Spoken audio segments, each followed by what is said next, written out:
Welcome to Greater Good Radio Hawaii, where leaders inspire leaders. Greater Good Radio Hawaii is dedicated to social entrepreneurship. I'm your host, Evan Leong, and with me is my co-host, Carrie Leong. Today's guest is Max Botticelli, President and CEO of University Health Alliance. Max runs key positions in the third largest commercial health insurer in Hawaii, with more than 41,000 members. He is one amongst a group of physicians who recognize the need for a health insurance company that put quality health care first, which formed UHA. Please welcome to Greater Good Radio, Max Botticelli. Welcome to our show, Max. Thank you for having me. Could you tell us how UHA got formed and the reasoning behind why you folks wanted to start your own company? It was a group of physicians who were also teachers at the Johnny Burns School of Medicine who thought that this might be a way of not only involving themselves in the practice of medicine, but also influencing the quality of care that's delivered in Hawaii. And you're a doctor physician yourself, right? Yes. What's the reason that you felt that healthcare was not being met at that time, and what did you hope that UHA would meet the needs for the people? Well, we thought that,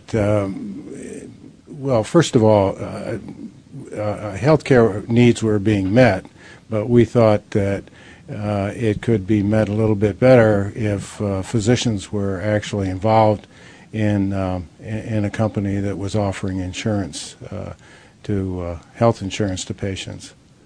And then how did you end up becoming the CEO? Well, sort of by default. I had been working at the medical school, the Johnny Burns School of Medicine, and I was sort of headed up the group of physicians who thought this would be a good idea. Was this the first time that you were involved in a starting up of a company? Yes. And what was the experience like? Could you share? Well, it was a good experience. Actually, that's not totally true. I was in practice for quite some time, and in my own practice, and so had some business experience in running a practice. But this of course was a good deal larger. The company was than my own practice. So it involved more people, more employees. It involved developing relationships with other physicians and hospitals and other organizations. So it was quite a bit different. What was harder, your private practice or starting this company? Well, I think private practice was a little harder. Pressure is a little greater. Why? Well, because you're telling an individual what you think they should do in order to stay healthy or get healthy, and so pressure to be right is pretty great. What were some of the challenges that you folks had gone through, being that you were a small company, now expanding to a larger company? Well, the big challenge is maintaining quality.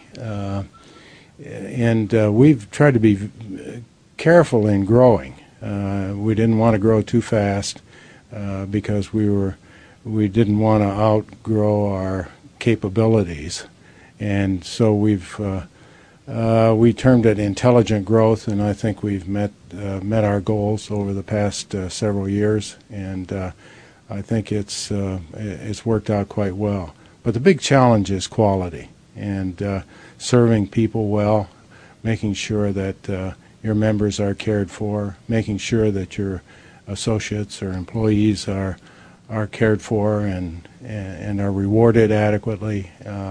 Those are big challenges.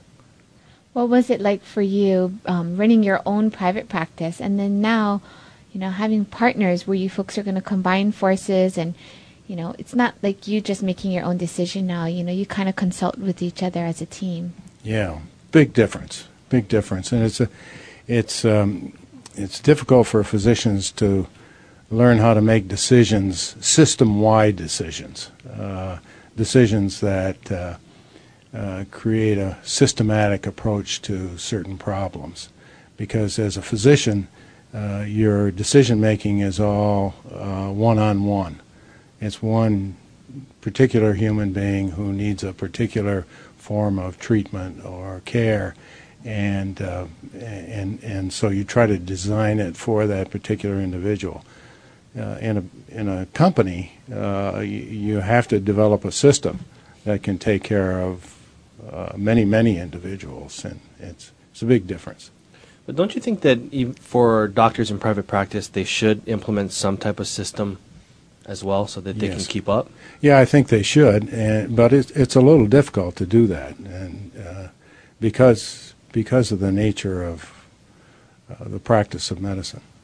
Now, mind you, a lot of physicians practice in large systems like Kaiser physicians, and like larger groups like the Straub Clinic, and so some physicians take on administrative responsibilities in those larger groups.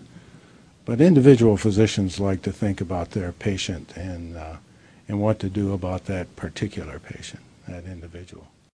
Thanks for tuning in. Stay tuned for more on Greater Good Radio.